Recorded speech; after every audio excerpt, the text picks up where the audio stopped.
نکاح تربیتی کورس۔ آج کی اس کلاس کا عنوان ہے میری شریک حیات ضرورت یا امانت۔ ہم اکثر شادی کو ایک فطری تقاضا، معاشرتی ذمہ داری یا ذاتی ضرورت سمجھ کر کرتے ہیں۔ یہ سوچ ہمیں کسی حد تک درست لگتی ہے، کیونکہ بھوک ہو تو کھانا چاہیے ہوتا ہے، پیاس ہو تو پانی، اور دل تنہا ہو تو ہم سفر چاہیے۔ لیکن اگر نکاح صرف ضرورت ہے تو پھر اس میں محبت، وفاداری، قربانی، صبر، عزت اور رحمت کیوں درکار ہو؟ اگر شریک حیات صرف ضرورت ہے تو پھر اللہ نے اسے لباس کیوں کہا؟ لباس ضرورت سے بڑھ کر حفاظت، زینت، سکون اور احترام کی علامت ہوتا ہے۔ اہل بیت علیہ الصلوۃ والسلام کی تعلیمات ہمیں سکھاتی ہیں کہ بیوی یا شوہر صرف ضرورت نہیں بلکہ ایک الہی امانت ہے۔ یہ ایک ایسا وجود ہے جسے اللہ نے ہمارے سپرد کیا ہے، آزمائش بھی، نعمت بھی اور محبت کا مظہر بھی۔ آئیے قرآن سے رہنمائی لیتے ہیں وہ کس طرح ہمیں اس موضوع پر ہماری تربیت کرتا ہے۔ سورہ بقرہ کی آیت نمبر 187 ہے، بسم اللہ الرحمن الرحیم،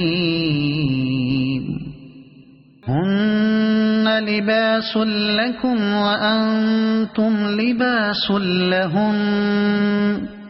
وہ تمہارا لباس ہے اور تم ان کا لباس۔ لباس وہ ہوتا ہے جو آپ کو سردی، گرمی سے بچاتا ہے، آپ کی کمزوریوں کو چھپاتا ہے، آپ کی شخصیت کو نکھارتا ہے اور آپ کو تحفظ دیتا ہے۔ اسی طرح شریک حیات بھی ہمیں دنیا کی آزمائشوں سے بچاتی ہے، ہماری خامیوں پر پردہ ڈالتی ہے، ہماری روحانی حفاظت کرتی ہے اور ہماری زندگی کی زینت بنتی ہے۔ ایک اور آیت سورۃ النساء کی ہی، وعاشروہن بالمعروف، اور ان کے ساتھ نیکی اور حسن سلوک سے زندگی گزارو۔ یہ آیت صرف اخلاقی تعلیم نہیں بلکہ ایک عبادتی ہدایت ہے۔ نرمی، محبت، عزت، برداشت، یہ سب نکاح کا ہی جز ہے۔ اب آگے بڑھتے ہیں اور دیکھتے ہیں کہ احادیث اور اقوال معصومین کی نظر میں ہم ان کی ہدایت سے کس طرح بہریاب ہوتے ہیں۔ حدیث نبوی صلی اللہ علیہ وآلہ وسلم ہے کہ تم میں سب سے بہترین وہ ہے جو اپنے اہل کے ساتھ بہترین سلوک کرتا ہے، اور میں تم میں سب سے بہتر اپنے اہل کے لیے۔ امام زین العابدین علیہ الصلوۃ والسلام آپ فرماتے ہیں، بیوی کا حق یہ ہے کہ تم جان لو کہ اللہ نے اسے تمہارے لیے سکون،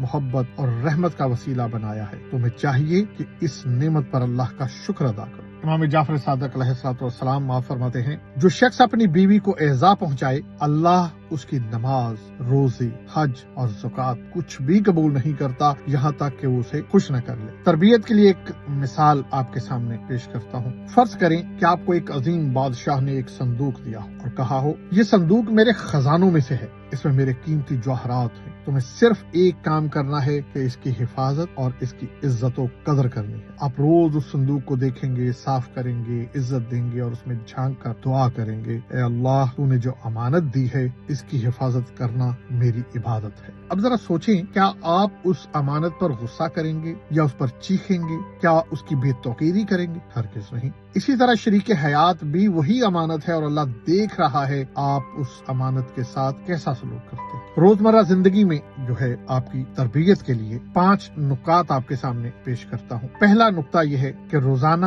کم از کم ایک بار شریک حیات سے کہیے، میں تمہیں اللہ کی امانت سمجھتا ہوں، تم میری ضرورت نہیں میری نعمت ہو۔ دوسرا نقطہ، جب غصہ آئے اور دل کرے کہ بول پڑے اس وقت خاموش رہیں، یہ قربانی عبادت بن جاتی ہے۔ تیسرا نقطہ، دعا کریں اور دعا میں اپنے شریک حیات کو شامل کریں، اے اللہ میری شریک حیات کے دل میں میرا احترام اور تیری محبت پیدا فرما دے۔ چوتھا نقطہ، روزانہ کم از کم 15 منٹ بغیر موبائل کے، بغیر ٹی وی کے، صرف ہم سفر کے ساتھ گفتگو کرنے میں گزاریے، وقت دیجیے۔ پانچواں نقطہ، اپنی نیت کی تجدید کریں، ہفتے میں کم از کم ایک بار اس نیت کو دہرائیں کہ میں اس نکاح کو تیری رضا، رحمت اور امانت داری کے ساتھ نبھاؤں گا۔ امید ہے کہ یہ نکات آپ ذہن نشین کریں گے اور ان پر ضرور عمل کریں گے۔ اب اپنے دل سے پوچھیں، کیا میں اپنی بیوی یا اپنے شوہر کو لباس جیسی عزت دیتا ہوں یا لباس جیسی عزت دیتی ہوں؟ کیا میں ان کے جذباتی زخموں کو محسوس کرتا ہوں؟ کیا میں اس رشتے کو دنیاوی نہیں بلکہ آخرت کا وسیلہ سمجھتا ہوں؟ کیا میں ان کی خطاؤں پر درگزر کرتا ہوں جیسے اللہ میری خطاؤں پر درگزر کرتا ہے؟ یہ وہ سوال ہیں جب اپنے آپ سے کریں گے اور ان کے اپنے آپ کو جواب دیں کریں گے تو آپ کو اپنی شخصیت کے اس معیار کا پتہ چل جائے گا کہ آپ کہاں سٹینڈ کرتے ہیں اور آپ نکاح جیسی اس عظیم عبادت کو سر انجام دینے کے لیے کس سیڑھی پر اس وقت قیام کیے ہوئے ہیں۔ میں نے آپ سے گزارش کی تھی کہ اپنی ایک ڈائری بنائیں اور اس کے اندر مختلف اہم چیزوں کو آپ نوٹ کریں۔ آج کی جو 3 چیزیں میں آپ کو کہنا چاہوں گا کہ وہ اپنی ڈائری کا حصہ بنائیں۔ پہلی، میری شریک حیات کی 3 خوبیاں کون سی ہیں؟ دوسرا، میرے اندر 3 کوتاہیاں ایسی کون سی ہیں جن کو میں سدھارنا چاہتا ہوں؟ تیسری بات یہ کہ ایک دعا جو میں روز اپنی شریک حیات کے لیے مانگوں گا۔ حضرت علی کرم اللہ وجہہ الکریم ایک دن گھر آئے اور جناب بی فاطمہ الزہرا سلام اللہ علیہا جو ہے وہ گھر کے کاموں میں مصروف تھی۔ آپ نے فرمایا، فاطمہ تم نے آج کتنے کام کیے؟ جناب فاطمہ الزہرا سلام اللہ علیہا اپنے کام گنوانے شروع کر دیے۔